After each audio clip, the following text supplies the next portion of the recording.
Hello, ഇന്നത്തെ നമ്മുടെ recipe എന്ന് പറയുന്നത് ഒരു അടിപൊളി പുഡിംഗ്. നല്ല ഈസിയാണ് ഉണ്ടാക്കിയതിന്, അതേപോലെ നല്ല അടിപൊളി ടേസ്റ്റാണ് ഈ ഒരു പുഡിങ്ങിന്. നിങ്ങൾക്ക് ഗസ്റ്റിനെ സെർവ് ചെയ്യാനും വെറുതെ വീട്ടിലുണ്ടാക്കി കഴിക്കാനും പാർട്ടിക്ക് സെർവ് ചെയ്യാനൊക്കെ ഒരു അടിപൊളി പുഡിങ്ങാണ്. എല്ലാവരും ഇതൊന്ന് ട്രൈ ചെയ്ത് നോക്കണം. ഞാനിവിടെ പാർലേജി ബിസ്ക്കറ്റ് ഉപയോഗിച്ചിട്ടാണ് ഈ ഒരു പുഡിങ് തയ്യാറാക്കാൻ പോകുന്നത്. നിങ്ങൾക്ക് ഇഷ്ടപ്പെട്ട കുറച്ച് മധുരമുള്ള ഏത് ബിസ്ക്കറ്റ് ഉപയോഗിച്ചിട്ട് വേണമെങ്കിലും നമുക്ക് ഈ പുഡിങ് തയ്യാറാക്കിയെടുക്കാം. അപ്പോൾ നമുക്ക് വീഡിയോയിലോട്ടേക്ക് പോകാം. വീഡിയോയിലേക്ക് പോകുന്നതിന് മുന്നേ എൻ്റെ ചാനൽ സബ്സ്ക്രൈബ് ചെയ്യാത്തവരൊന്ന് സബ്സ്ക്രൈബ് ചെയ്തതിന് ശേഷം അടുത്തുള്ള ബെൽ ബട്ടൺ ക്ലിക്ക് ചെയ്ത് ഓൾ എന്നുള്ള ഓപ്ഷൻ കൂടിയും ക്ലിക്ക് ചെയ്യുക. ഇതിൻ്റെ ഫസ്റ്റ് സ്റ്റെപ്പിൽ തന്നെ നമുക്കൊരു പാത്രത്തിലേക്ക് 2 കപ്പ് പാൽ ഒഴിച്ചു കൊടുക്കാം. 2 കപ്പ് പാലിലേക്ക് ആവശ്യത്തിനുള്ള പഞ്ചസാര കൂടി ആഡ് ചെയ്ത് കൊടുക്കുക. ഓരോരുത്തരുടെ മധുരത്തിനനുസരിച്ചുള്ള പഞ്ചസാര ആഡ് ചെയ്ത് കൊടുക്കുക. ഞാനിപ്പോൾ ഇവിടെ ഒരു 6 ടേബിൾ സ്പൂണോളം പഞ്ചസാര ആഡ് ചെയ്ത് കൊടുക്കുന്നുണ്ട്. നിങ്ങളെ മധുരം എത്രയാണോ വേണ്ടതെന്ന് വെച്ചാൽ അതിനനുസരിച്ചിട്ട് ആഡ് ചെയ്ത് കൊടുക്കുക. ഞാനിപ്പോൾ 6 ടേബിൾ സ്പൂണോളം പഞ്ചസാര ഇപ്പോൾ ഈ 2 കപ്പ് പാലിലേക്ക് ആഡ് ചെയ്ത് കൊടുക്കുന്നുണ്ട്. ഇനി നമുക്ക് ഇതിലേക്ക് വേണ്ടത് കസ്റ്റർഡ് പൗഡറാണ്. കസ്റ്റർഡ് പൗഡർ നമുക്ക് ഇതിലേക്ക് മിക്സ് ചെയ്തെടുത്തതിന് ശേഷം ഒത്തൊരു കൺസിസ്റ്റൻസിയിൽ അത് തയ്യാറാക്കി എടുക്കണം. അപ്പോൾ ഞാൻ ഫോസ്റ്റർ ക്ലർക്കിൻ്റെ വാനില ഫ്ലേവേർഡ് കസ്റ്റർഡ് പൗഡറാണ് എടുത്തത്. 1.5 ടേബിൾ സ്പൂണോളം ഞാൻ എടുക്കുന്നുണ്ട്. അത് 4 ടേബിൾ സ്പൂണ് പാലിലിട്ടിട്ടൊന്ന് കലക്കിയെടുക്കുന്നുണ്ട്. അതായത് നമ്മൾ എടുത്ത പാലിൽ നിന്ന് തന്നെ ഒരു 4 ടേബിൾ സ്പൂൺ പാൽ മാറ്റിയെടുത്താൽ മതി. അതിലേക്ക് കസ്റ്റർഡ് പൗഡർ ഇട്ട് നല്ലവണ്ണം മിക്സ് ചെയ്തെടുക്കണം. ഞാൻ മിക്സ് ചെയ്തെടുത്തിട്ട് വരാം. പിന്നെ പ്രത്യേകം ശ്രദ്ധിക്കേണ്ട ഒരു കാര്യം എന്താണെന്ന് വെച്ചാൽ നമ്മൾ ഡയറക്റ്റ് ഈ പാലിലേക്ക് ഇത്രയും പാലിലേക്ക് 1.5 ടേബിൾ സ്പൂണ് ഇതിട്ടിട്ട് എടുക്കാൻ പാടില്ല. കാരണം എന്താണെന്ന് വെച്ചാൽ അങ്ങനെ ഡയറക്റ്റ് ഇട്ട് കൊടുത്താൽ ഇത് കട്ട കെട്ടാനുള്ള സാധ്യതയുണ്ട്. അപ്പോൾ നമ്മളൊരു ഈസി മെത്തേഡാണിത്. കുറച്ച് പാലിൽ മാത്രം 1.5 ടേബിൾ സ്പൂൺ ഇട്ട് കലക്കിയതിന് ശേഷം പാലിലേക്ക് ഒഴിച്ചു കൊടുക്കുക. ഞാൻ ഇത്ര എക്സ്പ്ലെയിൻ ചെയ്ത് പറയുന്നത് ഈ ഒരു സ്റ്റെപ്പ് നിങ്ങൾക്ക് ഫെയിലായി പോകണ്ടെന്ന് വിചാരിച്ചിട്ടാണ്. കട്ട കെട്ടിപ്പോയാൽ നമുക്ക് പുഡിംഗ് ഉണ്ടാക്കിയെടുക്കാൻ ബുദ്ധിമുട്ടാവും. അപ്പം ഞാനിതാ 1.5 ടേബിൾ സ്പൂണ് 4 ടേബിൾ സ്പൂൺ പാലിൽ പിന്നെ കലക്കിയതിന് ശേഷം നമ്മുടെ പാലിലേക്ക് ഒഴിച്ചു കൊടുത്തിട്ടുണ്ട്. ഇനി ഇത് കൈവിടാണ്ട് ഇളക്കി കൊടുക്കണം. കൈവിടാണ്ട് എന്ന് പറഞ്ഞാൽ ജസ്റ്റ് ഒന്ന് ചൂടായി വരുന്ന സമയം മുതൽ നമ്മളിത് കൈവിടാണ്ട് ഇളക്കി കൊടുക്കണം. എന്നാൽ മാത്രമേ നമുക്കിത് നമ്മൾ വിചാരിച്ച ആ ഒരു കൺസിസ്റ്റൻസിയിൽ കിട്ടും. അപ്പോൾ ഇതിപ്പോൾ ഞാനിവിടെ ഒന്ന് ചൂടാക്കി എടുക്കാൻ പോവുകയാണ്. ഇതൊന്ന് ചൂടായി വരുന്ന സമയത്ത് തന്നെ നമുക്കിതിലേക്ക് കുറച്ച് കോൺഫ്ലവർ കൂടി ആഡ് ചെയ്യാനുണ്ട്. അപ്പോൾ 2 ടേബിൾ സ്പൂൺ കോൺഫ്ലവറാണ് ഞാൻ എടുക്കുന്നത്. ഈ സെയിം പാലിൽ നിന്ന് തന്നെയാണ് ഞാൻ കോൺഫ്ലവർ കൂടി മിക്സ് ചെയ്തെടുക്കുന്നത്. അപ്പോൾ ഇതിലേക്ക് ഞാനിതാ 2 ടേബിൾ സ്പൂണോളം കോൺഫ്ലവർ ആഡ് ചെയ്ത് കൊടുക്കുകയാണ്. ഇനി ഈ കോൺഫ്ലവർ നമ്മൾ നേരത്തെ കസ്റ്റർഡ് പൗഡർ പിന്നെ കലക്കിയെടുത്തതുപോലെ തന്നെ ഇതിൽ നിന്ന് ഒരു 3-4 ടേബിൾ സ്പൂണോളം പാലെടുക്കുക. നമ്മൾ എടുത്ത് വെച്ചിരിക്കുന്ന പാലിൽ നിന്ന് 2 കപ്പ് പാലിൽ നിന്ന് തന്നെയാണ് നമ്മൾ കസ്റ്റർഡ് മിക്സും ഈ ഒരു കോൺഫ്ലവറിൻ്റെ മിക്സും തയ്യാറാക്കി എടുക്കുന്നത്. അപ്പോൾ 2 ടേബിൾ സ്പൂണിന് ഒരു 4-5 ടേബിൾ സ്പൂണ് പാൽ എടുത്തതിന് ശേഷം നമുക്ക് ഇതേപോലെ കലക്കിയെടുക്കാം. ഇത് സെപ്പറേറ്റ് കലക്കിയെടുക്കുന്നത് എന്താണെന്ന് വെച്ചാൽ ഇത്രയും പാലിലിട്ട് കലക്കുമ്പോൾ നമുക്കത് ഇടങ്ങാറാണ്. കലക്കി കിട്ടാൻ വേണ്ടിയിട്ട് കട്ട കെട്ടും. അപ്പോൾ ഇങ്ങനെ തന്നെ എല്ലാവരും ചെയ്തെടുക്കുക. കോൺഫ്ലവർ നല്ല രീതിയിൽ തന്നെ കട്ടയില്ലാണ്ട് കലക്കിയെടുത്തതിന് ശേഷം നമുക്ക് ഈ പാലിലേക്ക് തന്നെ ഒഴിച്ചു കൊടുക്കുക. ഇനി ഇതെല്ലാം കൂടി നല്ലവണ്ണം നമുക്ക് കൈവിടാതെ ഇളക്കി ഒരു കൺസിസ്റ്റൻസി ഞാൻ കാണിച്ചു തരാം. ആ ഒരു കൺസിസ്റ്റൻസി ആവുന്നത് വരെ നമ്മൾ ഇതേപോലെ ഇളക്കി കൊടുക്കുക. ഇതിപ്പോൾ ഇളക്കൽ നിർത്തിയാൽ എന്താ പ്രശ്നം എന്ന് വെച്ചാൽ നമ്മൾ കസ്റ്റർഡും കോൺഫ്ലവറും മിക്സും ഇതിലേക്ക് ഒഴിച്ചാൽ ഇത് പെട്ടെന്ന് തന്നെ കുറുകി കിട്ടും. അത് കുറുകി വരുന്ന സമയത്ത് നമുക്ക് ആവശ്യമുള്ള ആ ഒരു കൺസിസ്റ്റൻസി ആകുമ്പോൾ നമ്മളിത് ഇളക്കൽ നിർത്തണം. അതിൽ മുന്നേ നമ്മളിത് ഇളക്കാണ്ട് മാറ്റി വെച്ചാലുള്ള പ്രശ്നം എന്താണെന്ന് വെച്ചാൽ ഇത് അടി പിടിക്കാനും കട്ട പിടിക്കാനും സാധ്യതയുണ്ട്. അപ്പോൾ അതുകൊണ്ടാണ് നമ്മളിത് ഇങ്ങനെ വിടാതെ ഇളക്കി കൊടുക്കുന്നത്. ഏകദേശം ഒരു 5 മിനിറ്റ് കൊണ്ട് തന്നെ നമ്മൾ വിചാരിച്ച ആ ഒരു കൺസിസ്റ്റൻസിയിലേക്ക് ഇതെത്തും. ഈ ഒരു പരുവാകുന്ന സമയത്ത് നമ്മൾ തീ ഓഫ് ചെയ്ത് മാറ്റണം. ഇപ്പം തന്നെ തീ ഓഫ് ചെയ്തിരിക്കണം. അതിനുശേഷം നല്ലവണ്ണം ഈ ചൂടിൽ തന്നെ ഇത് നല്ലോണം ഒന്ന് ഇളക്കി കൊടുക്കുക. ഇനി നമുക്ക് മാറ്റി വെക്കാം. അപ്പോൾ ഇത് നമ്മുടെ കസ്റ്റർഡ് മിക്സ് റെഡി ആയപ്പോൾ ഇനി നമുക്ക് പുഡിംഗ് ട്രേയിലേക്ക് നമ്മൾ എടുത്ത് വെച്ചിരിക്കുന്ന പാർലേജി ബിസ്ക്കറ്റ് സെറ്റ് ചെയ്ത് കൊടുക്കാം. ഞാൻ പാർലേജിയാണ് എടുത്തത്. നിങ്ങൾക്ക് ഇഷ്ടപ്പെട്ട ഏത് ബിസ്ക്കറ്റ് വേണമെങ്കിലും എടുക്കുക. പക്ഷേ ഈ ബിസ്ക്കറ്റ് കുറച്ച് മധുരമുള്ള ബിസ്ക്കറ്റ് ആയിരിക്കണം എന്നേ ഉള്ളൂ.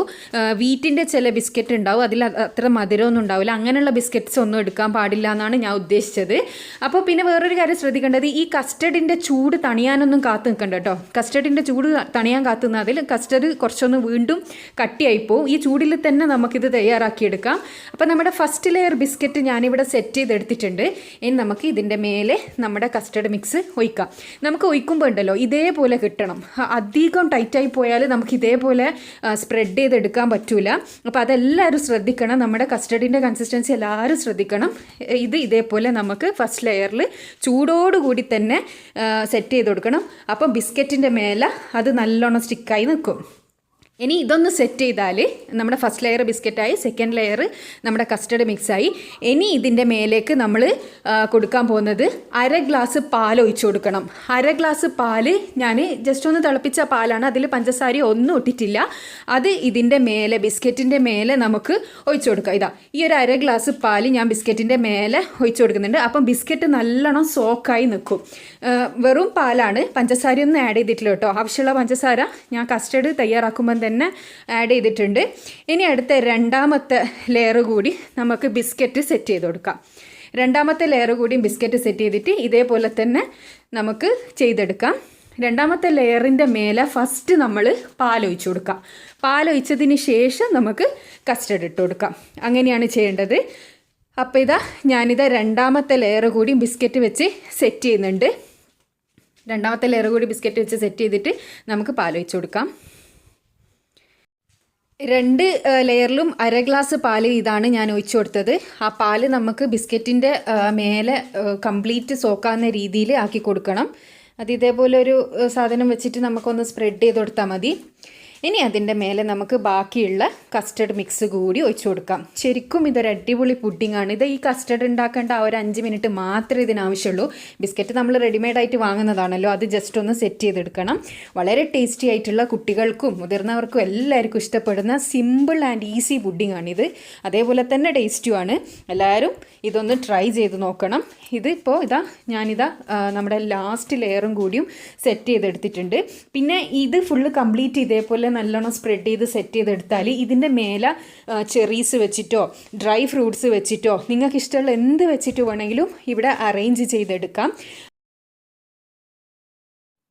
ഈ കസ്റ്റർഡിൻ്റെ മേലെ ഞാനിപ്പം ബാക്കി വന്നിരിക്കുന്ന ബിസ്ക്കറ്റ് പൊടിച്ചതിന് ശേഷം മേലെ ആഡ് ചെയ്ത് കൊടുക്കുന്നതാണ്.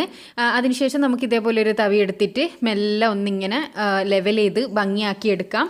നിങ്ങൾക്ക് ഇത് ബിസ്ക്കറ്റ് പൗഡർ ചെയ്തിടുന്നത് ഇഷ്ടമില്ല എന്നുണ്ടെങ്കിൽ നിങ്ങൾക്ക് നട്ട്സ് പൗഡർ ചെയ്തിട്ട് ഇടാം.